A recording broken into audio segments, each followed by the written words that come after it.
Okay, we're going to get more into scriptures as we get going. We're going to get into the first chapter of Genesis. We're going to go through the Genesis flood. We're going to go through Psalm 104, various things we're going to go through. All right, I have one other thing here in reference to Kent Hovind, because it kind of ties this whole thing together a little bit with this Institute for Creation Research and Answers in Genesis, and all of these somewhat independent guys like Kent Hovind, who's only slightly connected with them, but everybody considers him one of the greatest, and so on. Kent Hovind he's so arrogant and bombastic. He just tries to make anybody who believes in evolution or whatever just feel like a total idiot, He's got this little thing where he says, well, you believe we came from a rock, No, I don't believe we came from a rock. Yeah, you do. And then he's got his little way of twisting it around. So you really do believe we came from a rock. So I think God created us, you think we came from a rock. Like he's really putting them down and stuff. But Kent Hovind he goes on tour all around the country, all around the world, kind of like this, Bill Weiss, and he's 23 minutes in hell now. He's a big speaker everywhere, spreading the word. And Kent has his little picture show, and he's got all these little jokes and everything. But he doesn't understand science. He was a science teacher in school, but he has no PhDs, that's all. We went through all that baloney with him, right? Fraud, total fraud. But he is still promoting the same young earth theories that have fallen by the wayside last year, 5 years ago, 10 years ago. He's still promoting them. To the point that Answers in Genesis and Dr. Weiland and Dr. Ham and Dr. Safari, our list of eminent people that I showed you, they had to write in their own publication and Answers in Genesis an article called Maintaining Creationist Integrity. And so all these young earthers are showing, they did a back and forth with Kent Hovind on all this stuff that he's teaching, and they're saying, you can't teach that stuff anymore. The scientists are laughing us to scorn. But Kent maintains, no, it's still, they haven't proven that wrong, They haven't proven that Superman didn't come from the planet Vulcan or whatever it was, Kryptonite, where? You can't prove a negative anyway. It's so stupid. So they write this thing, and I'm going to go through some of it because it's kind of funny. Here we have one group of young creationists telling another one that you got to stop teaching all this young earth nonsense because the scientists are laughing us to scorn.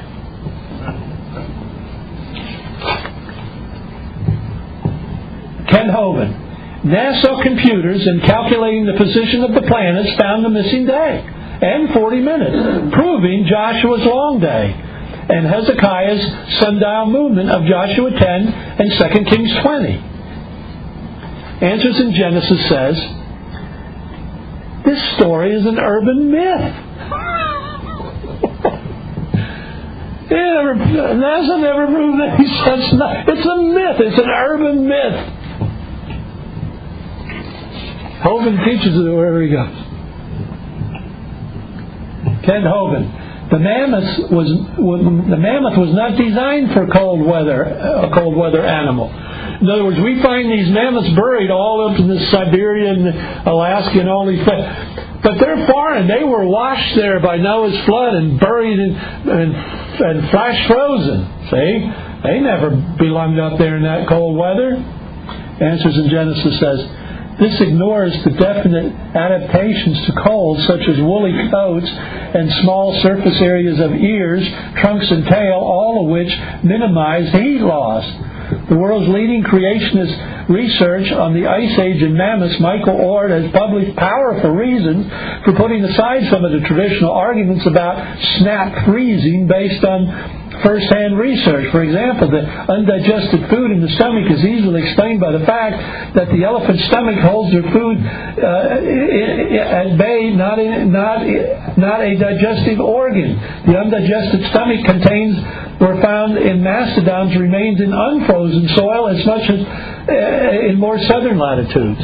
So, you can't teach that. It doesn't work. It makes us look foolish. Kent Hovind. The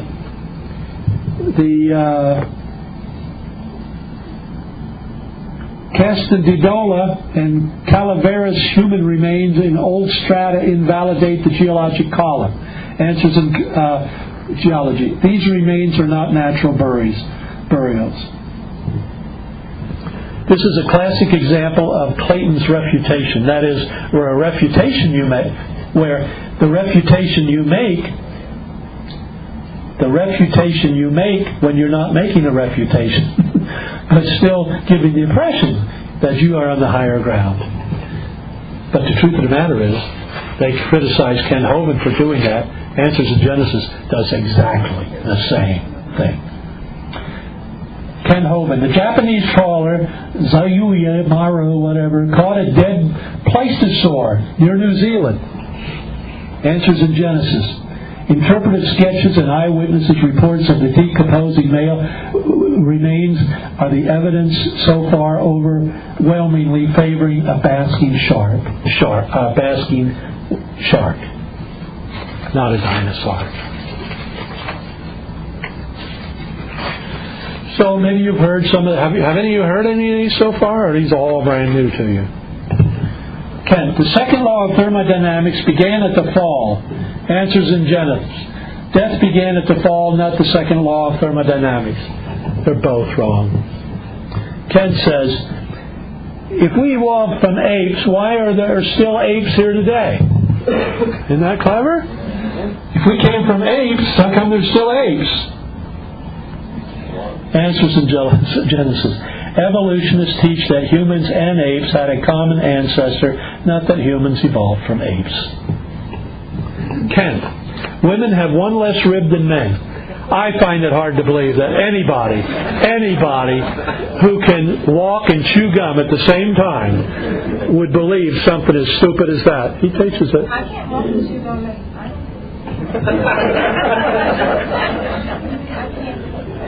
Not me.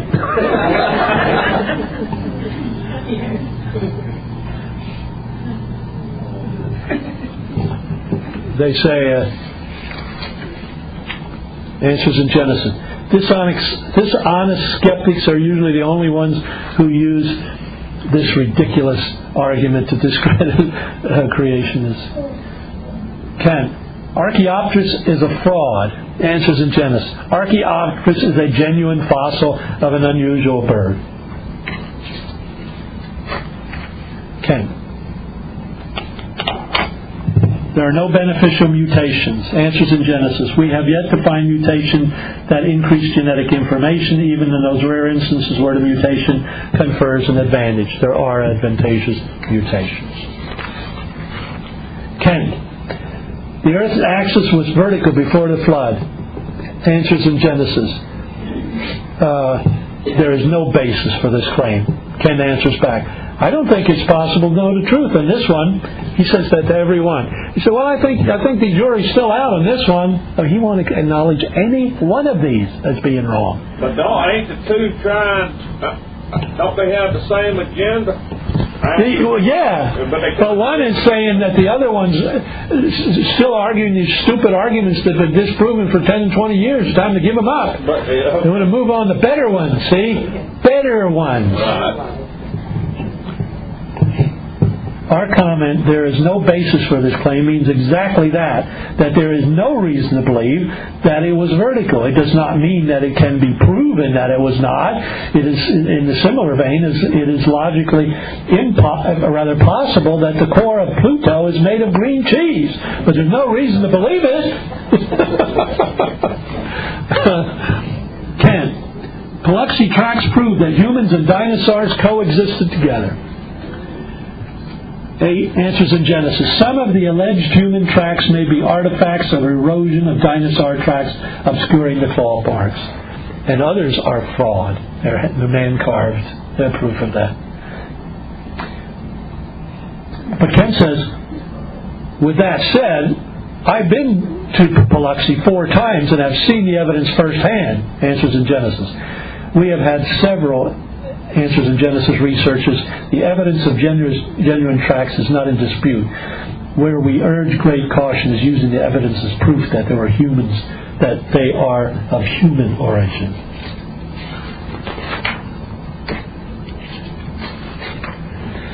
I don't know. Maybe that's a couple words.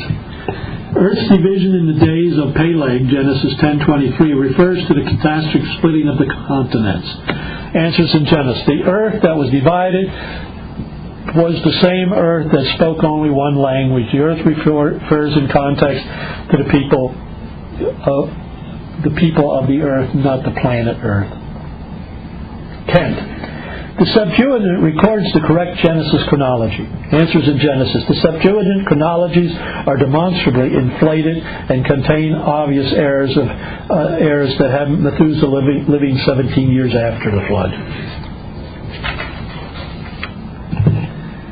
Kent. The phrase "science falsely so called" in 1 Timothy 6:2 refers to evolution. That email that I'm going to do later, that sort of, he says the same thing. He calls it, God calls this science falsely. So there's no such verse in the Bible. It just means knowledge. I think that's what they say. Answers in Genesis. The original Greek word translated science is gnosis, and in its context refers to knowledge. That was the key in the mystery religions and so on. It's nothing to do with evolution or false science. Ron Wyatt has found Noah's Ark. Ron Wyatt is one of these young Earth creationists who has a lot of stuff on the internet. He has his own museum. He claims to have found Noah's Ark. He got all kinds of artifacts from Noah's Ark and everything. Total bogus nonsense. All of it. Ken Hovind says, Ron has found Noah's Ark. Answers in Genesis says, this claimed ark shape is a natural geological formation caused by a mud flow.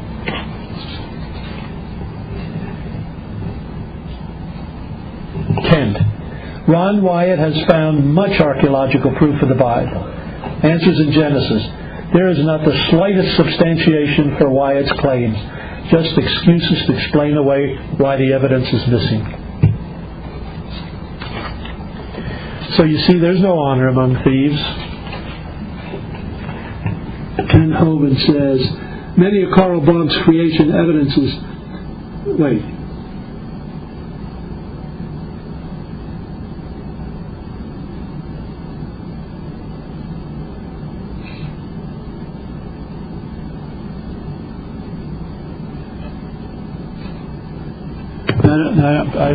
I can't even read that.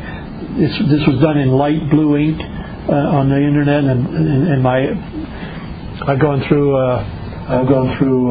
I don't know, hundreds and hundreds and hundreds of dollars worth of ink cartridges to print this stuff out. And sometimes, like this is all in red ink because the black ink was gone. But I use every bit of it I can. Ken Hovind says there was no rain before the flood. Answers in Genesis. There is no direct teaching of this in the Scriptures, so there's no reason to be dogmatic about it. Ken says natural selection is tautology. You know what a tautology is? Like people that are over 6 feet are taller than people that are only 5 feet. Well, duh. So it's natural selection is a tautology, survival of the fittest. The fittest survive. Well, duh. Did we think the weakest survive and the fittest die? Answers in Genesis. Maybe it is, but it's still a fact.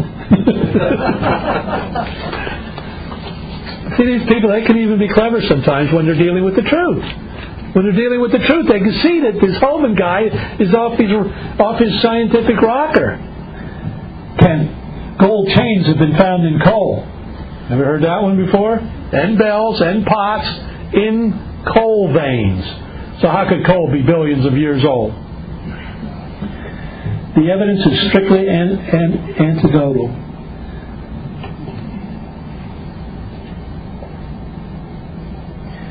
Ken says, I disagree and cover this in the Hovind theory. Oh, well, if it's in the Hovind theory, it couldn't be false, could it?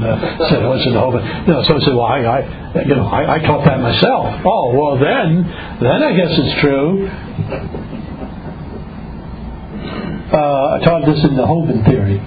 Only one gold chain has been found in coal, to my knowledge. On June 11, 1891, the Morrisville Times reported a curious find was brought to light by Mrs. S.W. Culp last Tuesday morning as she was breaking a lump of coal apart, embedded in a circular shape, and a small gold chain about 10 inches in length, an antique and quaint workmanship. Answers in Genesis. This is exactly what is meant by anecdotal evidence. The word is derived from anecdote, meaning story. This is a story, but no coal sticking to a chain. Ken says, this is a book like this, The Hidden History of the Human Race, Michael Cremo, page 113, says as well that an iron pot found in coal in 1912 at the Municipal Electric Plant in Thomas, Oklahoma, now in Creation Evidence Museum. Answers in Genesis. Again, there is an iron pot minus the coal in the museum. But no evidence apart from anecdotal that the coal contained the pot.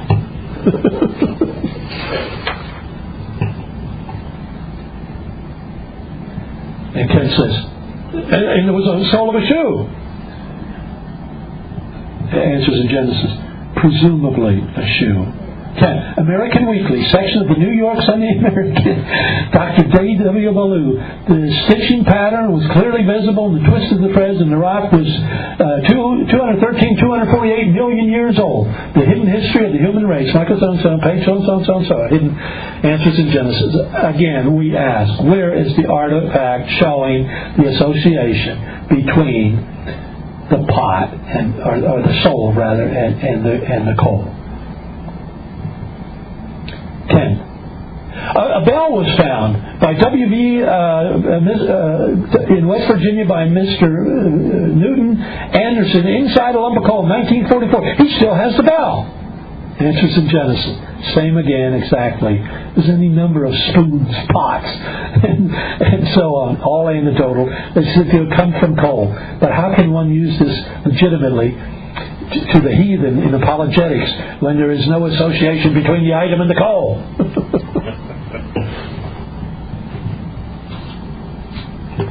Plate tectonics is fallacious. Answers in Genesis. Dr. John Baumgartner's work on catastrophic plate and the flood, see plate tectonics. However, AGI recognizes that some reputable creation scientists disagree with plate tectonics. Ken says, this needs to be defined better. The plates are moving, but this does not prove that they have always been moving. How do you make that stuff up?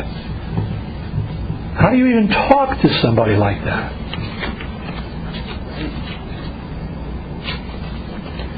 I think that's enough. That's enough for Ken Hovind. Bye. Yeah.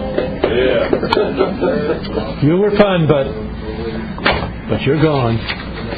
Like the dust mop, you're gone. Don't get me a swisher.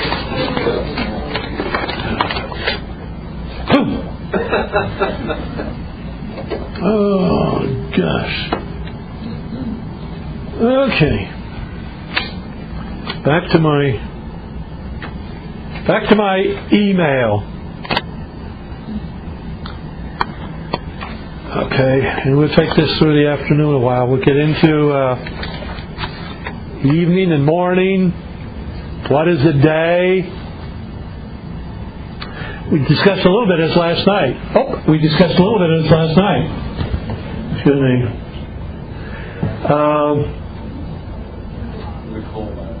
What? In the lobby, yeah. I'm getting little throbs here. people think they know things. They just know that they know. Like how long is a day? Well, everybody knows how long a day is. Somebody tell me how long a day is. 1,000 years. 24 hours. Let's see your hands. How many believe it's 24 hours is a day?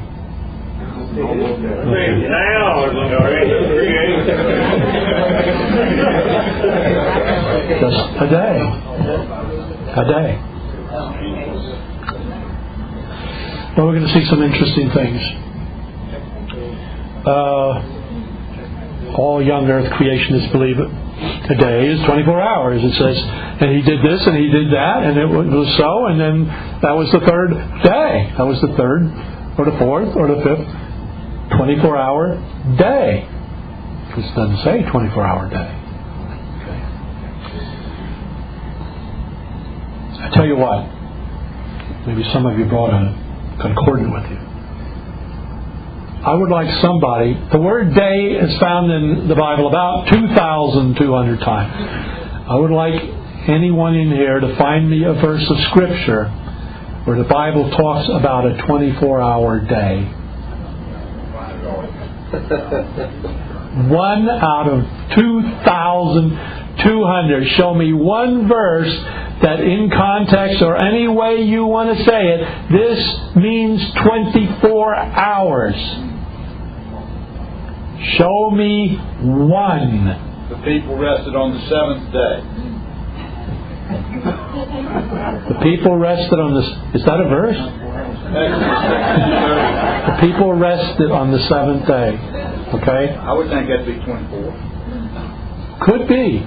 Right. Yes. What about when Jesus looked at the fig tree and then the next day he went and looked at it again? Would that be a normal day? Not necessarily. Okay, let's take that whole thing in context. Before they rested the seventh day, what did they do? The work. They worked. How long? 6 days. Right. So, as long as they worked each day, they were to rest on the seventh day. Would that be correct? Okay. How long did they work each day?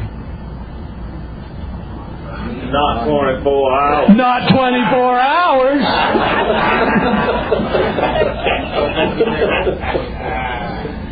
If they worked 6 days of 24 hours, they'd be damn tired by the time the Sabbath came around.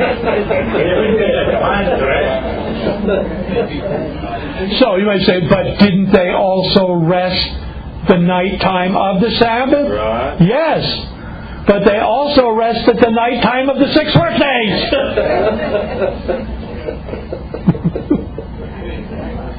Although I won't fault you on that one. I mean, that could be legitimately used to mean 24-hour day. Yeah, it could. Someone else? How many days did Jesus fast for? He didn't fast for 40 days. That's right. And the reason, it's very explicit how long he fasted. And that's why it doesn't use days. He fasted for 40 days and 40 nights. If 40 days equal 40 24-hour periods, you don't have to add and nights. No, we can't count that one. I mean, not specifically. In a general sense, you could, because from the one sunset to the next sunset, he did not eat. But because the Scriptures themselves know the meaning of the word day, so did you think he didn't fast all day and eat all night?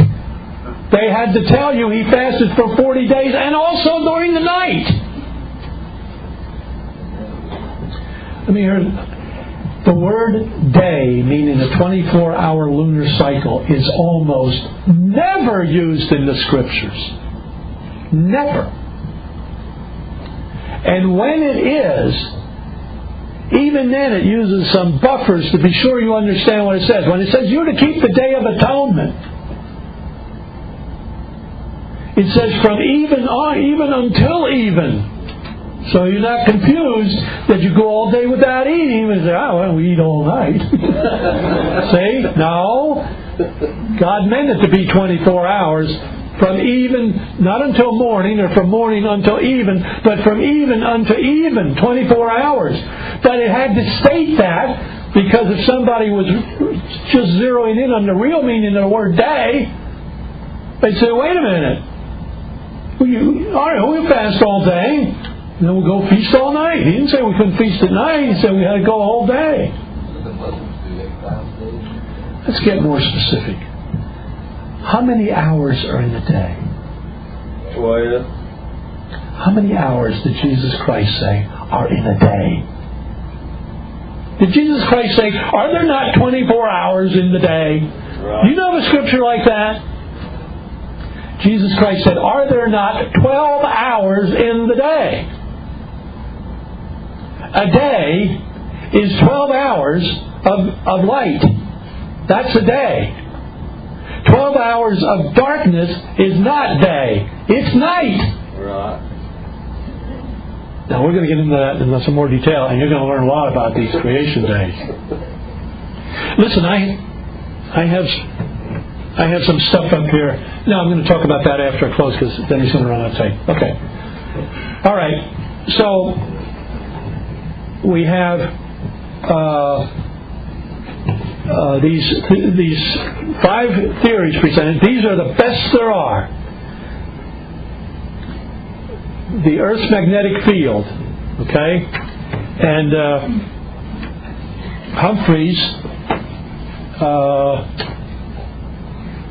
Dr. Russell Humphreys has proven this and shown that through his theory of the Earth's magnetic field, that the Earth cannot be more than 10,000 years old. Now, first of all, this is not Humphreys' theory. This is the theory of a man by the name of Barnes. He took 25 measurements of the Earth's magnetic field, okay, and then he started playing with these and came up with this theory. But the experts say there's several fatal errors in Thomas Barnes' work, and then they go through them. Now this gets fairly technical. It involves formulas and stuff like that, so it's not that easy for me to try to explain this. But there's some of it in more layman's language. All right, here's one problem. It seems that the dipole field has gone uphill at times. Studies of the magnetic field are recorded in dated rocks and pottery have shown that the dipole movement actually fluctuates over periods of a few thousand years, and that decreases in field intensity are eventually followed by increases. For example, the archaeomagnetic data show that the dipole was about 20% weaker than the present field 6,500 years ago, and about 45% stronger than the present field about 3,000 years ago. Quite clearly, the dipole field has increased at times. So when you take these known facts into consideration, this theory just falls. It's just one way of saying, wait a minute, this is doing this. This is the same thing as the rainfall, or the snow. It's snowing, so many inches an hour. At this rate, the snow will be 18 miles deep in less than a year. But it doesn't snow at that rate for a whole... It's all nonsense, all of these arguments. Point 2 is by itself is fatal to Barnes' idea, in that Barnes was not actually plotting a decline in total field strength. Evidence shows that the dipole has increased in strength at times, and so on. All I want to show you is there are real scientists who have taken these things to task and said this does not follow scientific protocol.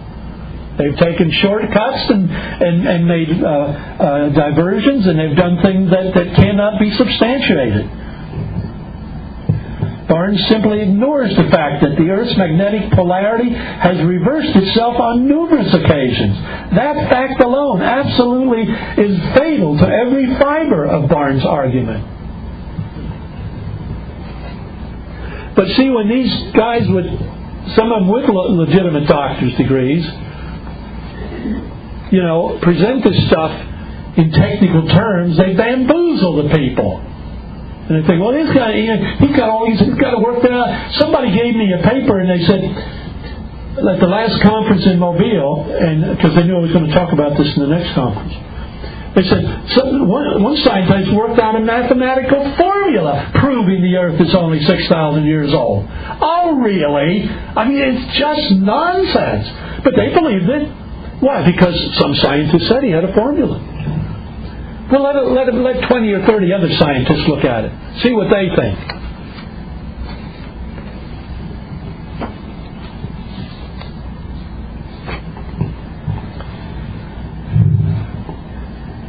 Okay. Here's just a little excerpt from a paper just on this subject. We've already seen that all of his ideas regarding reversals, field intensity from archaeomagnetic strata, and the fact the lack of evidence for a global flood is based on bad data, or even worse, invented data. Humphreys took Barnes' idea and he tried to get it even more bamboozled, and now they call it Humphreys. It wasn't, it was Barnes' idea.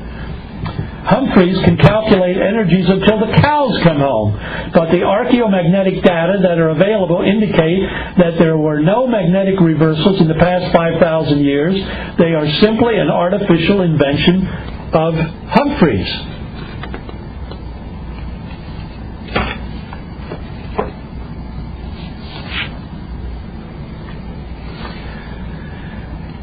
Creationists and Magnetic Field Decay by Lenny Flank. Dr. Thomas Barnes, doctor is an honorary one, the creationist physicist who served as the head of the Institute for Creation Research, Graduate School, and so on, is now being championed by Russell Humphreys. Barnes made assumptions that all the non-dipolar measurements constituted meaningless noise and asserted that only the dipole elements of the magnetic field are generated by the core. He further concluded that because of the measured decreases in the field strength, this dipole must be decaying exponentially with a half-life of approximately 1,400 years. Thus, Barnes calculated about 10,000 years ago the Earth's magnetic field would have been so strong that life would have been impossible. Therefore, he concluded the Earth cannot be more than 10,000 years old. And how does Humphrey know that the magnetic field of the Earth decayed slowly for exactly 1,656 years, or that the Earth's magnetic field was produced by atoms that were spun with their spin axis aligned at the time of creation? Not through any scientific data.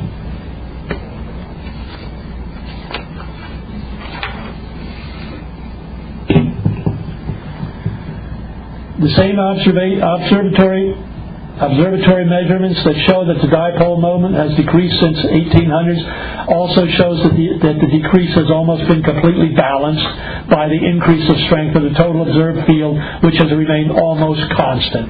Now that's by real scientist Dalrymple Can the Earth be dated by its magnetic field? Barnes also presents no evidence whatsoever to support his assertion that the magnetic field has been decaying exponentially and so on. So these scientists take this theory apart, point by point by point. It doesn't fly. There is no justification whatsoever for Barnes and Humphrey to attempt to extrapolate their magnetic measurements for the last 150 years or so back to the moment of creation. This is apparent that the Earth's magnetic field is not decaying and that it routinely fluctuates and even occasionally reverses itself. The creationist magnetic field decay hypothesis is simply not capable of giving us any scientific estimate of the age of the Earth. But yet, this is one of the best. This is my top 5. One of the very best. What am I doing now, babe? I'm drinking this. It's got my oils in. Okay. Thank you.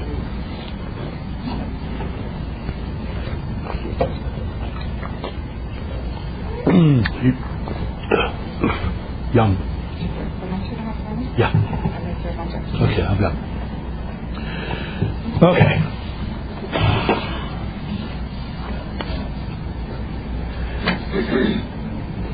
Subject, magnetic field by Steele Price. Same thing. Goes through it. It's just bunk.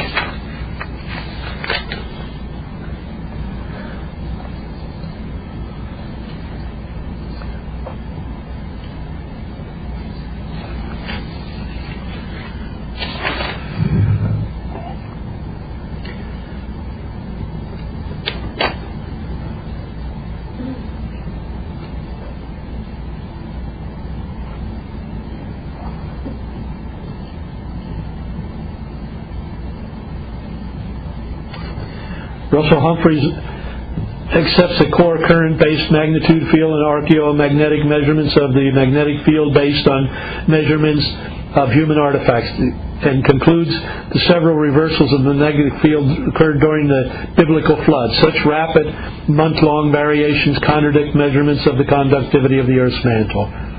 They're inconsistent with all the basic physics of magnetism. While short-term variations have been shown to be due to a variety of forces, the long-term million-year variations in field intensity and even reversals are modeled as due to changes in electrical currents within the liquid core of the Earth. So it all depends how far you want to go and how much you want to read.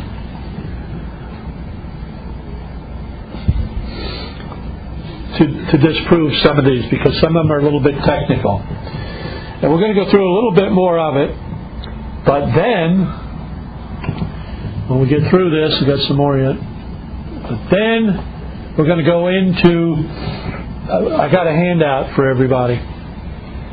Okay, looks like this, except that mine is colored inside, and yours isn't. There's a reason for that. About $1,000 for the reason.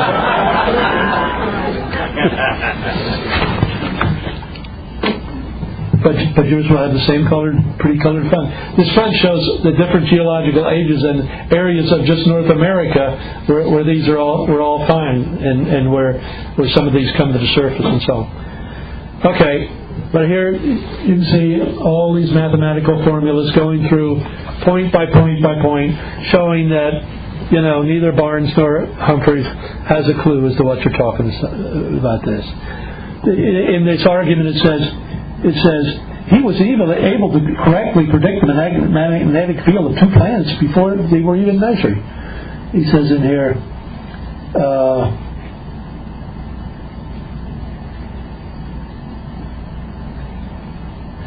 all Humphreys has to do is come up with a dipole at creation that is about the same as Saturn's is now, and the result is going to be very nearly right. In other words, any scientist could have done the same thing. He didn't come up with some great scheme based on his.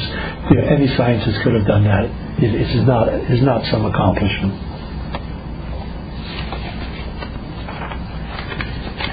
Okay, I'm not going to say any more on that. Okay, so much for the, the magnetic field and all of that nonsense.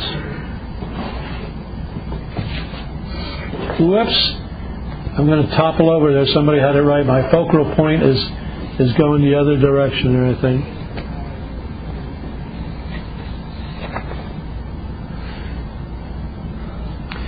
This might be interesting. This is a little more on that, a little simpler.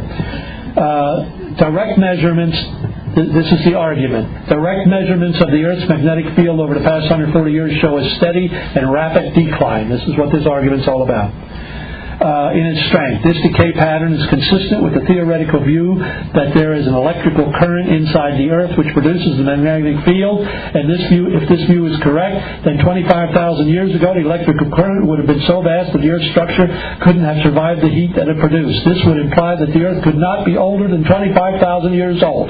Thomas Barnes, Origin, Destiny of the Earth's Magnetic Field, blah, blah, blah, blah. Response. The argument in general is very weak. The argument made by Barnes is directly false. I have already written an extensive critique on Barnes' work, which is found in Talk Origins archives. Barnes' argument is tightly circular and illogical, since it directly assumes the truth of the proposition to be proved. That's what they all do. They assume that what they're setting out to prove is already true. Therefore, they will not really look at the evidence except in a way that they can twist it to show that this is the end result. It's like, well, we know the defendant is guilty. All we have to do is twist and lie about the evidence so that it comes out that way.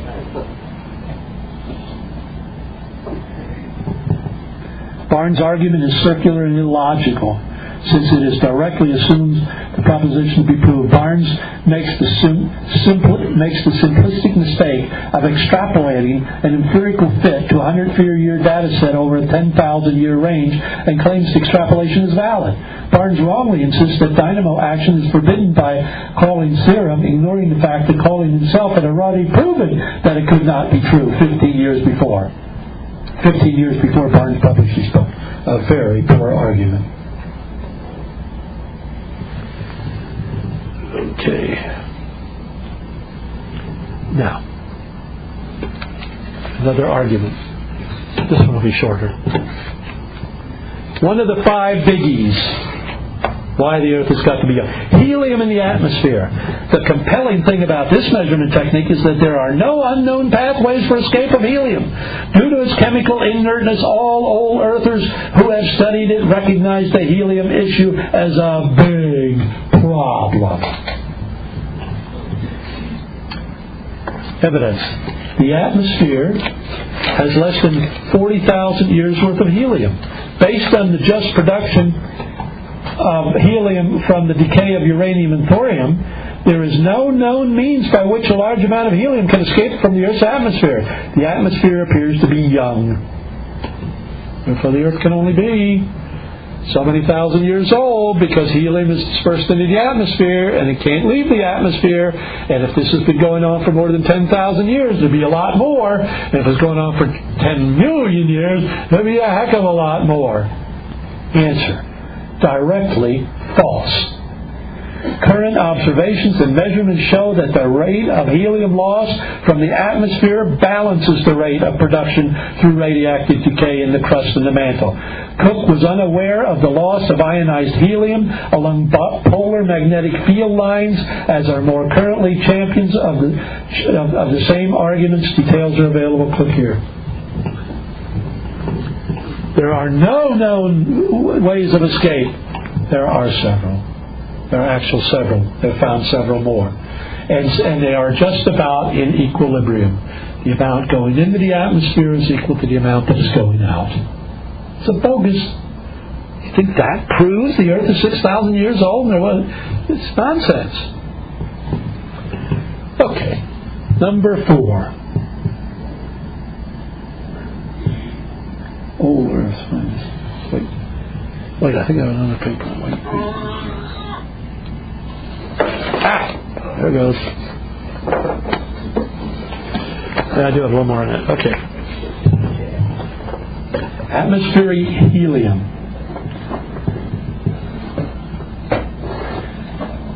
Melvin, Cook, and others have argued that the Earth's atmosphere has too little helium to be billions of years old. However, a review of Verdeman, that's one of our... Where's my picture here? I don't have it anymore. One of our boys, Verdeman,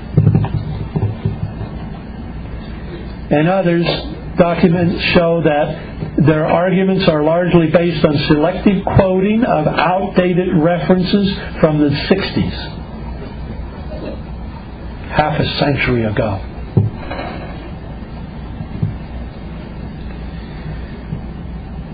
Dalrymple reports a significant portion of this 1900-year document simply repeated old young arguments that have been refuted earlier by Dalrymple. Recent studies such as Lestenden and Rees, Sweetzel and Arkin and so on provide additional information on helium escape mechanisms which further undermine the young Earth arguments on the issue. The final nail in the coffin of the young Earth atmospheric helium argument occurred when NASA satellite images showed helium and other gases being swept from the Earth's atmosphere into deep space. One event occurred on September 25 through 26, 1998, after a solar corona mass emission. See, solar wind blows some of the Earth's atmosphere into space, and solar wind, so on and so forth. Page 5.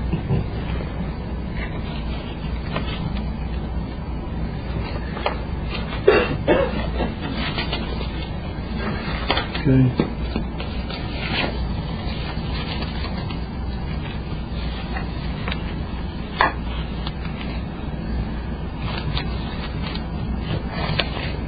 Okay, that's good.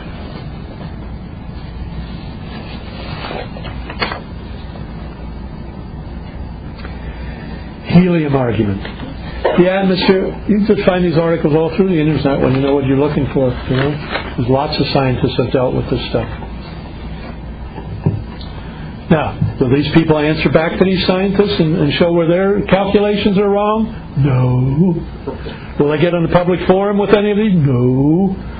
Will they publish any of their nonsense in any reputable journal for science on Earth? No. Why? Because they'd be laughed to scorn. First, they have to correct their mathematical errors. 3 times 6 is not 19. The atmosphere has less than 40,000 years worth of helium based on the just production and so on and so forth. That has some of the material I covered. I don't know into that.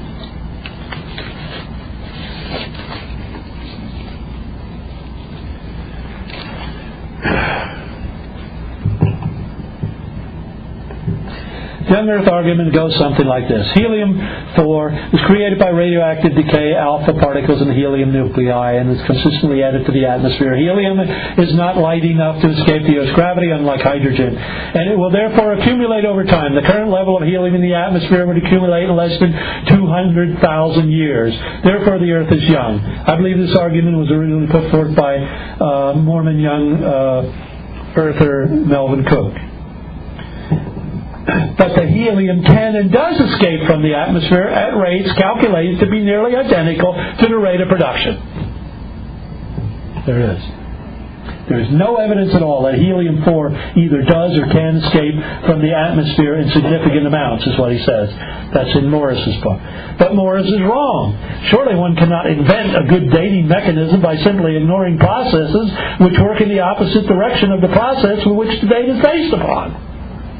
Dalrymple says, Banks and Holders has shown that the polar wind can account for an escape of 2 times 4 times 10 to the 6th power of ions, cubic centimeters squared, etc., which is nearly identical to the estimated production flux. Calculations for helium led to similar results at the rate very identical to the estimated production flux, and so on and so forth.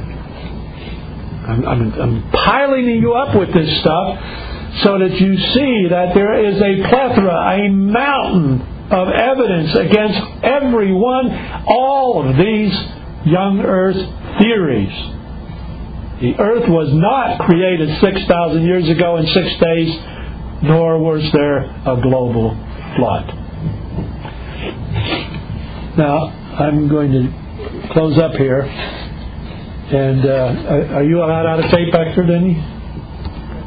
Okay, so we'll end the session part with that. I'll just talk to you for a minute or two before we break for lunch. So there's a lot of this stuff. You know, we've only gone through two so far of these. Then we have helium and zircons, dendrochronology, and sodium in the ocean. These are the 5 biggies, remember? The 5 biggies. We'll go through all 5 of them, because this guy says these are the best. These are nonsense. But they're kind of technical, you know. But, you know, these better scientists, they have all these formulas worked out. They know what's going on. They're not bamboozled by such charlatans. You know, the question arises, why do these reputable men like Steve Austin and Baumgartner and so on that have reputable degree, why do they promote this stuff? Which surely I think in the recesses of their mind they have to think, we ain't got much. Why do they do that? I'll tell you why I think they do it. They have rock star status. There are 2 billion Christians who look to them as the great saviors of the Scriptures, the last defenders of the Genesis 1 truth that God created. They have rock star status and they won't give it up. So, but I'm laying in bed one night about 6 months ago, and I usually pray myself to sleep. And I'm thinking, you got all this technical stuff I'm developing. I got more of it at home. I thought, God, there's got to be a way where I can show people very simply, without getting into helium, diffusion and all of this technical stuff, and then we're going to get a little bit into radiometric dating and all of that stuff. That's as high as it gets in physics and quantum math and all of that stuff. Isn't there some way to prove to just everyday folks, if the earth is billions of years old and there wasn't a universal flood that wiped out all life on the face of the earth, if that never happened and the earth is billions of years old, is there not a way to be able to prove that without any formulas or any technical know-how, where really a 10 or 12-year-old child could understand that if I had a couple minutes to explain it to him? And boom, it hit me right between the eyes. Impact craters. Impact craters. Wow.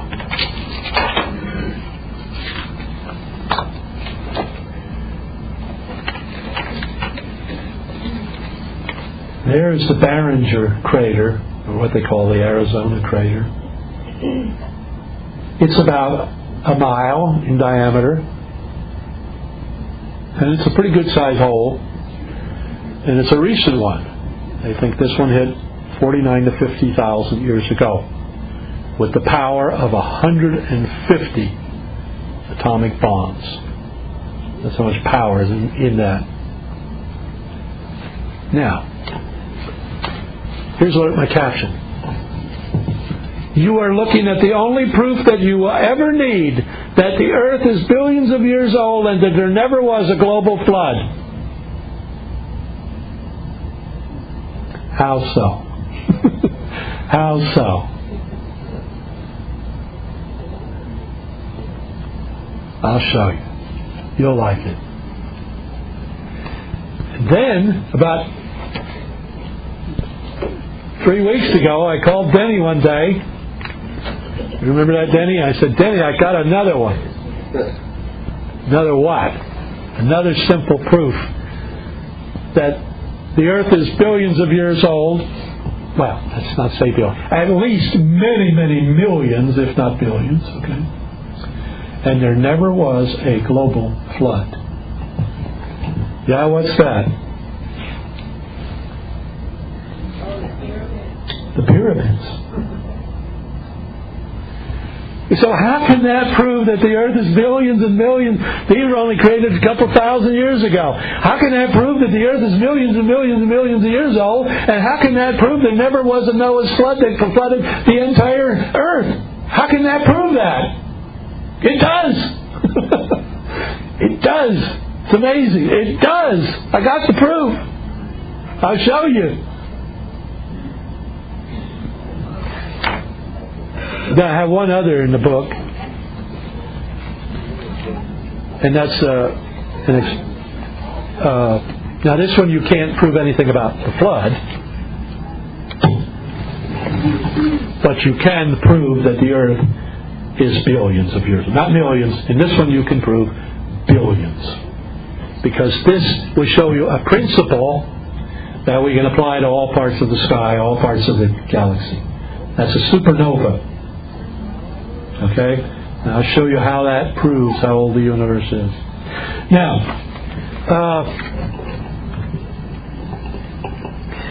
I was going to actually leave a day early to come up here and meander a little bit longer. How many of you know that there was a good-sized impact crater in Alabama? How many of you knew that? Okay. Well, there was.